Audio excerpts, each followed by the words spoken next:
So these are my favorite albums of 2022. As always, this is just what I listen to the most. It's really not meant to be some official best albums of the year ranking. This is just what I listen to more than anything else. It's just my opinion.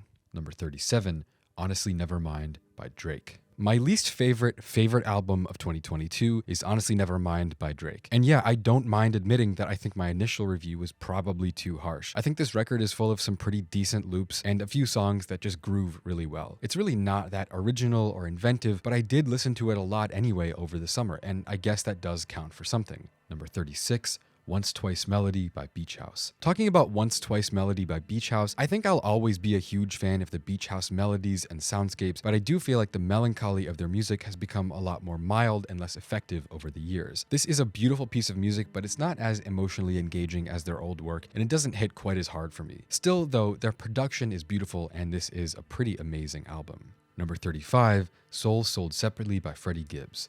Freddie Gibbs' latest record is really different from the producer-led fuzzy boom bap albums he's been making for the past few years. Soul Sold Separately has a big budget sound, which makes sense because it's one of the first big budget major label albums Freddie has made. It mixes some very shiny sounding trap jazz and soul beats, and it's not the most consistent feeling album, definitely not on the same level of quality and stylization as Alfredo or Pinata or Bandana, but that also does mean there are a lot of different sounds and features on here, which adds a different element of fun, even though it may not be as iconic as his previous work. But I will say Freddie Gibbs definitely still holds the title of being one of the best rappers around today, and he just keeps getting better. Number 34, Nazhet El Nufus by Nancy Munir. Nancy Munir is an Egyptian musician that plays tons of instruments and creates these bizarre, otherworldly, ghostly songs that are unlike anything I've heard before, with a mix of Arabic, microtonal arrangements, and Western harmonies with a thick layer of lo-fi sounds. If you want to hear a really amazingly arranged album with some of the most unusual mixing you've ever heard, this is a pretty interesting and unusual record I think a lot of people would like. It's completely unlike anything that most of us listen to, and I think a lot of artists and producers would find it really inspiring if they gave it a chance. Number 33, Loggerhead by Wooloo. Loggerhead is a deep, dark, trip-hop, post-punk album by UK artist Wooloo with orchestral flourishes, industrial and drum and bass sounds, and claustrophobic atmospheres. When you listen to it, it kind of feels like Death Grips meets the Beatles in some ways, and I mean that as a compliment, even though it sounds like a totally insane combination. Yeah, this album is really one of the most interesting bad trips I've ever heard, and I can't recommend it enough. Number 32, You Can't Kill Me by 070 Shake. 070 Shake has become Kanye's most forgotten protege, even though her music is really good and she's an amazingly talented singer. Her new album has a very thoughtful and downtrodden atmosphere, and I can't recommend it enough if you enjoyed Ghost Town, her feature on Ye, or the rest of her solo music. I think a lot of you would enjoy this a lot. Number 31, Motomami by Rosalia. Rosalia makes some of the best pop music around today. Her newest album, Motomami, is a lot more modern and reggaeton/trap inspired than her previous work, which was more instrumental pop flamenco music, but this still has a very cinematic feel. I really love the production on here with samples from some of my all-time favorite producers like Burial and an overall very modern sound. It's not quite as good as her last album, but it also offers a more diverse range of sounds that feel futuristic and exciting, and that's really about as much as you can expect from someone who rapidly became extremely popular in the span of just a few years. This is a great example of pop music and what pop music can do nowadays, and I enjoyed it quite a bit. Number 30, Ugly Season by Perfume Genius. Perfume Genius is one of my favorite pop artists of all time. He has this amazingly inspiring life story of overcoming life-threatening drug addiction through his love of music, and he also has some of the most underrated, beautiful, intricate, ethereal production of any artist I can think of right now. Ugly Season is an album that feels quiet and slow, but if you give it a chance, it's full of instrumentals and vocals that are mind-blowingly delicate in a very unique way. I definitely recommend Ugly Season if you want to hear a style of music that you probably haven't heard much of before, but it's still gonna draw you in for the entire length of the record. Number 29, Capri Songs by FKA Twigs. FKA Twigs' newest project, Capri Songs, makes me feel like I'm listening to a more advanced version of hyperpop, where it actually sounds marketable and has some level of real mass appeal. You know, a lot of that melodic trap hip-hop meets futuristic pop music stuff just gets overly deconstructed and ends up sounding insane, which I sometimes like, but I like this more casual style from FKA Twigs even more. It honestly got stuck in my head. So yeah, to me this is like cool hyperpop, and I really enjoyed this fun, laid-back mixtape. Number 28, It's Almost Dry by Pusha T. It's Almost Dry is Pusha T's latest artsy masterpiece as he goes through this late career evolution in presentation and style, moving towards more critic-friendly, tasteful, producer-led projects, and It's Almost Dry is a really solid album. Pusha's vocals and writing are tightly wound, perfectly executed, and the production from Pharrell and Kanye is full of non-stop bangers. It feels like a longer Daytona with features, which I think is a good thing for sure. Number 27, The Seventh Hand by Emmanuel Wilkins. I don't listen to a lot of jazz, but The Seventh Hand is a really gigantic sounding, acoustic driven jazz project that goes from chaotic to laid back and relaxing and back to turbulent energy all at once. There are moments of great energy and relaxed plodding along, and the texture of the instrumentation on here is unmatched. It feels big and real and layered and alive. Like I said, even though I'm not a huge listener of modern jazz usually, this is such a rich piece of music, I think everyone should give it a shot. Number 26, Infinite Falling Ground by Ivy Lab. Infinite Falling Ground is an instrumental album that basically mixes trap and trip hop together in a really surreal way. You know, it has this dark feeling that almost feels like a sinister, ominous take on Jamie XX's In Color, and I'm sure some of you know how much I love that record. This whole project just feels like a beautiful nightmare, and if you're interested in mostly instrumental, dark, bassy hip-hop beats that sound more like a fleshed-out cinematic version of a Suicide Boys song, you should really check out this project. Number 25, Learn to Swim by Red Veil. Not to reduce Red Veil to his influences, but Red Veil is becoming one of my favorite rappers just because of how he's able to take the rapping of Earl Sweatshirt and Denzel Curry and combine it with Mac Miller inspired production and give it this beautiful, warm, heavenly layer of sound. He's definitely still young and you can hear it. Learn to Swim is nothing if not a beautiful piece of music. I feel like this part of the video is around the point where I love all of these albums so much that it's getting genuinely hard to rank them. There were so many good records this year, I just wanted to praise everything, so these rankings got really hard to choose, so try not to hold too much of this against me if you don't mind. Number 24, Black Radio 3 by Robert Glasper. And this is an album that just feels properly alive. You know, it has this incredible compilation of spoken word and song over jazz instrumentals from one of the greatest pianists alive today. Robert Glasper is the genius behind some of the most memorable musical moments from To Pimp a Butterfly. And you know, his solo music is just as good as the production on that album. And Black Radio 3 just feels like an absolute masterpiece with the way he's able to pull in so many vocalists and create songs that feel dense, complex, with a wide range of light, easygoing songs, meeting some very political words at the same time. It feels truly energetic while also having that authentic, political, jazzy atmosphere of nighttime radio. This is a really soulful, special feeling album, and after listening to this, you can really feel the influence that Robert Glasper had on so much of Kendrick Lamar's work. Number 23, Ethiops by Billy Woods. I have been a huge fan of Billy Woods for a while now, especially after his collab albums Haram and Shrines with Elucid. A lot of people call Billy Woods an abstract rapper, but I don't think that's really what he is. In reality, he's pretty easy to follow, and I think the abstract label mostly comes from the sound of his production, which is dirty, muddy, rough, and clawing and chaotic. But his storytelling seems to revolve around these themes of apocalyptic societal breakdown and the scars of colonialism, and he really knows how to create a haunting atmosphere with his words and the beats he chooses. Billy Woods' music feels like a museum of pain and weirdness and the dark side of history and power and the underbelly of society. And it's all very real and raw and in your face the whole time. I think everyone should hear this project. Number 22,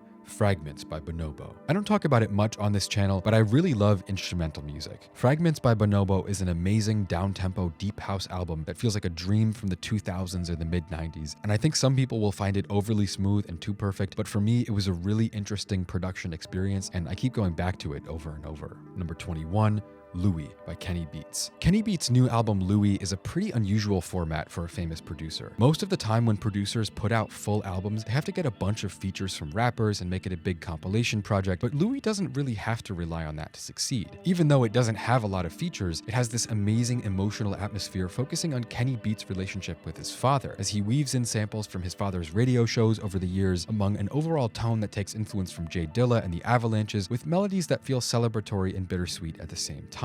Even though there aren't too many words on Louis, it still feels full of emotion, and that's not an easy thing to do. I have a lot of respect for Kenny Beats for being able to put this much intention and atmosphere into an instrumental project, and I think it's one of the best instrumental albums I heard all year. Number 20, Anti-Dawn EP by Burial. Burial is one of my all-time favorite artists, even though he barely has 2 albums out, and he hasn't released a full record in like 15 years. But his newest EP is more than good. It's basically an ambient project that deals with feelings of loneliness and urban nighttime life, through a very minimal lens while still being pretty entertaining, a lot like his previous work, but much longer tracks with far fewer melodies. It has a really sparse sound that lets your mind wander while you listen, and even though it's really barely music with no percussion, hardly any melodies, and definitely no song structure, it's really something you can put on and let your mind wander like a dream, and there's something I truly appreciate about that type of music. It's definitely not his best work, but I really enjoyed this album anyway.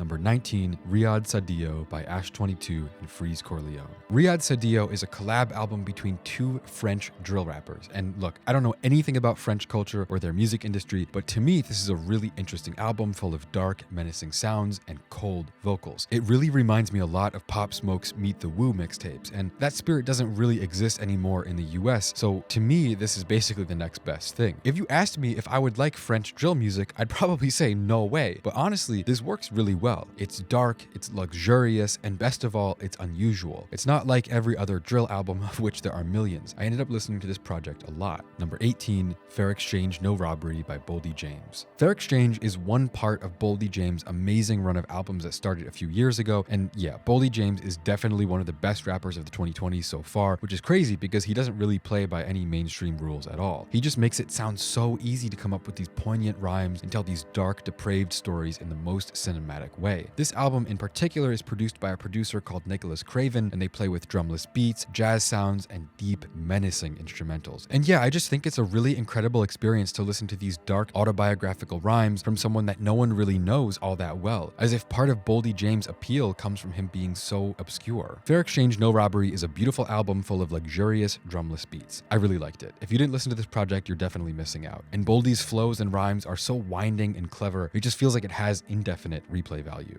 Number 17, Too Alive by Yeat. The fact that a guy who blew up last year is getting 5 to 20 million streams on every track off a 20-track album, it's really hard to deny the fact that Yeat might be a look into the future of music. People can say, oh, he's just a fad, this is just a trend, but I guarantee you very few trendy or fad rappers ever got at least 5 to 20 million streams off a 20-track album. You know, maybe you blow up off a meme and that song gets a lot of views, but the fact that Yeat could get 5 to 20 million streams off every song on a 20-track album, it's really hard to deny the fact that Yeat may be a look into the future of music. Yeah, the lyrics are a little vague and the album is really long, but it's fun, and you can tell that people love this music. You can tell that Yeat isn't sustained off one song or one meme. This is someone that people really care about, and I'm not afraid to admit that I enjoy his music a lot. Yeah, I mean, the absurdity of his songwriting is entertaining and memorable, but the production is insane. So yeah, I feel like Yeat is this character who has so much energy in this world of his own, and I don't think there's any way he doesn't keep blowing up. Too Alive might be really long, but basically every single track has some musical characteristic that just makes you listen. Again, whether it's a wacky lyric from Yeat or a crazy sounding synth, it's definitely one of the weirdest, most standout albums that I heard this year. Number 16,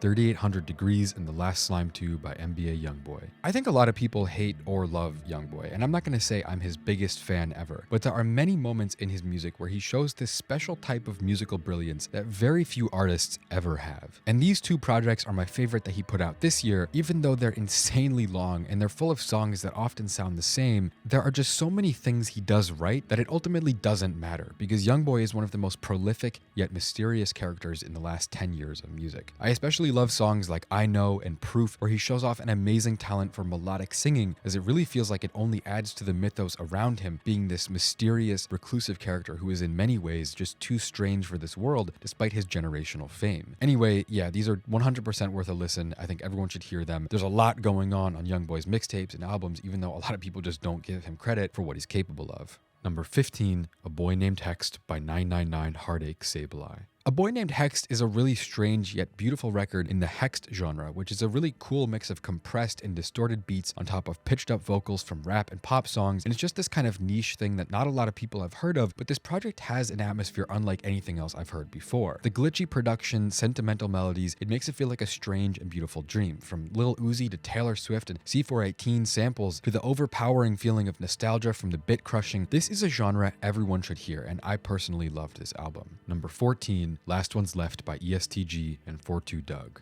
ESTG and 42 Dugg are two rappers with pretty great personality and energy, and there isn't one song on this collab album without crazy energy. From the production to the chemistry between ESTG and 42 Dugg being extremely catchy, it's just a fun record. It's motivating, goes crazy in the gym, and even though it looks like just a standard trap collab mixtape, it's honestly full of some really good production with the insane bassy bells and the harrowing strings. Overall, this is just a really entertaining album with equal contributions from two artists who are extremely energetic, and it actually sounds exciting. I love this project and I still listen to it all the time. It's a lot better than the majority of collab albums that come out these days. Number 13, The Forever Story by JID. The Forever Story is an album that's full of beautiful production, personal stories, and really memorable melodies. It mixes futuristic ideas with classic sounds, and it overall feels well made enough to be meaningful, yet not too high budget to be boring and samey. The features are great, especially from 21 Savage and Lil Durk. However, I do feel like there are still some songs on here that don't hit for me, and I see how it could be someone's favorite album of the year, but it wasn't mine. Number 12, Dawn FM by The Weeknd. I think Dawn FM is really good. It's like an 8 out of 10 if After Hours is a 9.5. But at the same time, I just don't think it's as awe-inspiring as After Hours was. But the production and vocals on this record are ethereal and amazing, with a narration from Jim Carrey also adding a whole layer of mystery and aliveness. It's so cool how The Weeknd keeps taking sounds that should be corny and making them nice, and it really is true that he's making some of the best mainstream pop music in a while. I don't think this is a masterpiece, but it really is a great album with some of The Weeknd's best songs. Less Than Zero, Gasoline, so many amazing tracks to be had on Dawn FM. Number 11, Hypochondriac by Breakins. Breakins is a pretty controversial artist. A lot of critics and fans don't like him, but honestly, I don't understand why. I love the emotion in his vocals, I think he's a really talented producer, and his songwriting is extremely clever and detailed. He's honestly one of the best young artists around right now. His sound pays tribute to emo rap and math rock, while also being one of the more forward-thinking styles in music today. And Hypochondriac is a really cohesive, well-executed album. It would be nice to hear this glitchy emo rap math rock style get bigger in the future, and Breakins is definitely the best artist doing it right now. Songs like Teeth, Deepfake, Argyle, the title track, pretty much amazing the whole way through. To me, the production is the most interesting part, and you should definitely check it out if you're a producer of any kind. Number 10, Melt My Eyes, See Your Future. If you're interested in more of my creations, I just launched a series of pendants that I designed from scratch. Each necklace is made of full 925 sterling silver with enamel paint in the design of a sun rising over a night full of silver stars. To me, the necklaces serve as a reminder that whoever you are and whatever your goal is, whether it's business, content creation, school, music, the only way to reach your goals is to just keep going. Because there cannot be any light without dark. There cannot be any success without struggling first. If you want to support my work and buy a necklace, feel free to pick one up at the link below. Shipping is free in the United States, and every necklace comes with a handwritten note. Shipping begins in late December. Denzel Curry has always been a very powerful rapper. Like, his spirit for life is just constantly present in his music. His albums are always full of raw storytelling, emotion, personal stories, but they're also fun.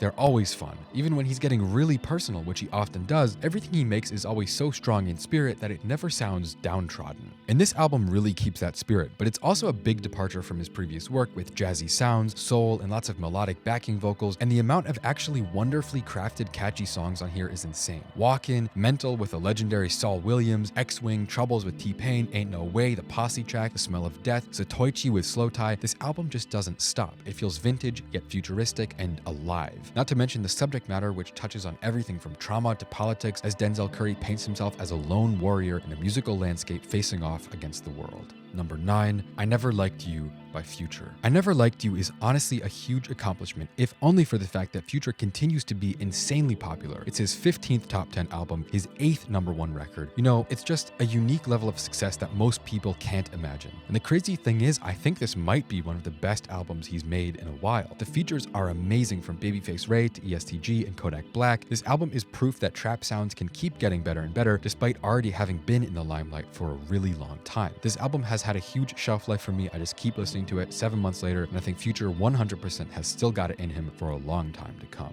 Number 8, Laughing So Hard It Hurts by Mavi. Laughing So Hard It Hurts is a masterpiece album by Mavi with some really incredible songs. It has an unpretentious feeling of purity in the music. Laughing So Hard It Hurts is full of reflections on mental health, family, and the lyricism is deeply poetic. This is definitely a record for people who love abstract hip-hop, deep lyrics, and jazzy beats. Number 7, Hugo by Loyal Carner.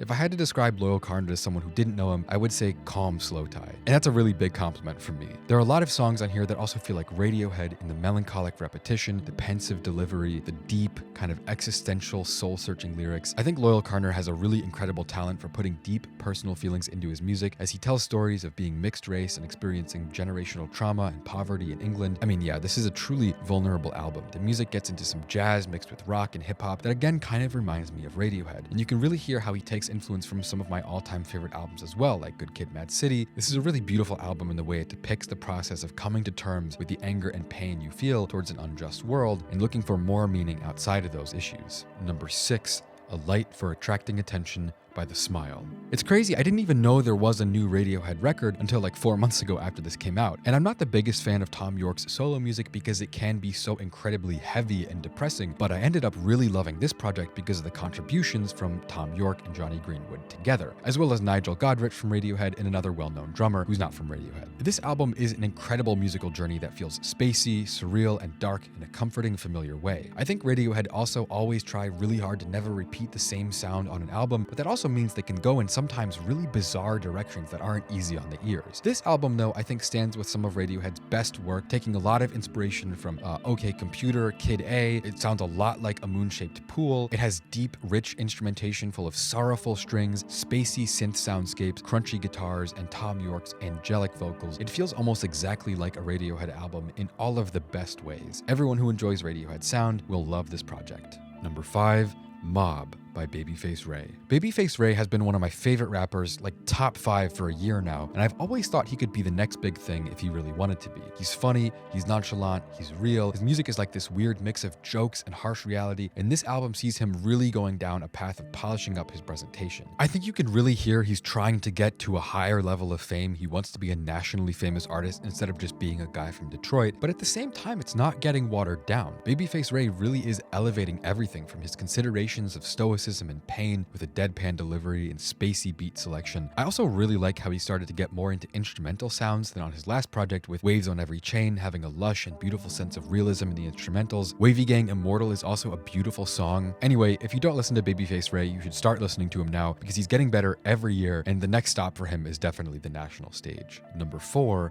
It's Only Me by Lil Baby. Lil Baby's new album, It's Only Me, got a lot of flack from people online when it first dropped. You had people saying, you know, it's too long, it all sounds the same, but I really like this album, and I'm still listening to it now. I watched the Lil Baby documentary earlier this year, and it just really clicked that he really is a person who wants to be the best he can be. And maybe that sounds stupid, but it's easy to lose the humanity of an artist when they're so insanely popular as Lil Baby is. It's just harder to hear the reality of their words when they're up so high. But I ended up really appreciating It's Only Me because it really is real. It's mind-blowingly inspiring to see someone who came from nothing and end up with as many accomplishments as he has. It might not be the most innovating music ever, but I don't think that matters. Lil Baby is a person who spoke his dreams into existence in a real way, and he translates that into his music with deep meaning in his words. Not in a fake entertainment, you know, he's just a rapper for clout way, but in reality, he is one of the most inspiring artists out there, and this album feels like a statement to the world that he's not gonna fall off, and he's not finished with his time in the spotlight. It's not generic, it's not poppy, it's his sound, and it only sounds oversaturated because he's so good at getting his music out there. This is one of my favorite albums of the year. I keep coming back to it all the time. Number 3, Killing Nothing by Boldy James. Killing Nothing is an amazing example of how good music can be when you take it back to basics. When it comes to Boldy James, I just don't know much about him other than the fact that he's 40 years old and he's been making music for almost 20 years, but he's still just this shadowy, mostly unknown person despite all of that. But that actually works in service of his new album, Killing Nothing. The production takes heavy inspiration from horror movies to create this overall atmosphere that Boldy James is a dark and shady villain. I'm really enjoying this recent wave of boom bap, rapidy rap artists who work closely with specific producers to create cinematic masterpieces of records. Killing Nothing is a short album, and it's just one in a long run of Boldy James making really good stuff, and it's a really amazing set of dark, grim stories about street life in Michigan. And you know, I think Boldy really is one of the best rappers working today. His flows are amazing, everything he puts out is consistently really good. Boldy James has created his own world of music, an accomplishment that I think very few artists will ever reach. It doesn't get stale, the instrumentals are amazing. It's just a very well-made album in a long list of very well-made albums that he's been putting out for the past 3 or 4 years. Number 2, Mr. Morale and the Big Steppers by Kendrick Lamar. We waited 5 years to hear this record, and I think it's kind of insane that some people think it wasn't worth the wait. I just don't understand that. This is exactly what an album that took 5 years to make should sound like. It's a really deep look into Kendrick's mind and all of the ways his life and priorities has changed since he was in his 20s. It tells the story of how he had to overcome a lot of his past to move on with his personal life. Whether it was generational trauma from his parents, anger towards the state of politics and society, every emotion in this album feels like Kendrick desperately trying to exorcise negativity from his soul so he can be a better father and husband. It's something that everyone has to go through eventually, letting go of your deep-seated negativity and anger. And I think Kendrick made a truly deep album about that very real process. For me, it's absolutely not a disappointment, and it contains by far some of his all-time best writing. Plus, I think the more subtle production involving Eckhart Tolle samples, somber piano melodies, and the features from Kodak and Baby Keem are especially enjoyable. This album is one of my favorites to come out this year, as I keep coming back to it for the way it touches on real issues in an honest way. Number 1, Woeful Studies and Language Arts by Ka. Brownsville Ka might be the best rapper alive. Even at 50 years old, he's still making some of the most meaningful new music I've ever heard. I mean, look, there are so many good artists, but he's on a different level. His music is minimalistic but so deep, as he depicts a life of danger and chaos through fuzzy jazz beats. He depicts a side of our world that's broken, decayed, evil, and dark. A world that feels in many ways like it already ended, but it's not the apocalypse. It's the way his world has always been. The way that Ka can convey the spirit, history, and feeling of New York City through rhymes and metaphors and sonic ambiance, it makes him not just a rapper, not just a musician, but a real-life historian, as he immortalizes a part of New York City that's quickly getting covered up by hipster coffee shops and pet grooming stores. Ka's music is timeless. Throughout his career, he's looked at his own world through the lens of 18th century Japanese feudalism, ancient Greek myths, the Old Testament from the Bible, but his legacy is the way he tells real stories about a world that exists, but only for some people. To most of us, it's just a myth, but for him, it's reality. Ka is one of the most important rappers alive. He's not just making music, he's making literature. And Woeful Studies and Language Arts are two beautiful 10 out of 10 albums. Alright, so that was my top list for the year. If you think I got anything horribly wrong, feel free to yell at me in the comments. But otherwise, I think this was a great year for music. I found a lot of new favorite albums. There were so much introspective, personal, deep lyrics being written this year. It was just an amazing year to listen to some albums that really meant something. And in 2022, I found a lot of new favorite albums that I'm going to be listening to for the foreseeable future.